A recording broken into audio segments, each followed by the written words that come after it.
be a dangerous man. Now, being dangerous is not being a threat. They're two different things. Often the most dangerous man in the room is the quietest man in the room. When we were in Wyoming this last trip, I was talking to the neighbor behind me. He's the manager of all this grazing land, ranch land. He and his wife had just a few head of sheep. Not very many, 10 or 12. And he said, now I don't recommend you go over and check out the sheep. He has one of those great Pyrenees dogs over there. He said that dog doesn't know you, and he might eat you up. Sat there for a couple days and watched. That dog was dangerous, all right? But that dog did not sit on the hillside up with his head up and his hair flowing in the wind like some kind of lion, telling the whole world I'm dangerous.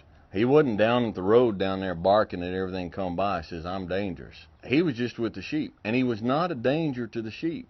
The lambs and the ewes and everything come around and go in around amongst him and everything, and they were perfectly 100% safe. And when they were all down in the middle of the day and kind of gathered up and resting, he's out under a shade tree out there somewhere. He's resting too. He's not telling everybody how dangerous he is. In fact, from a distance, if you look down there, he looked like the sheep. About the same size, big old white, woolly. You couldn't tell him from the sheep. But you go down there and he thinks you're trying to harm one of the sheep, it's a different story. He's dangerous.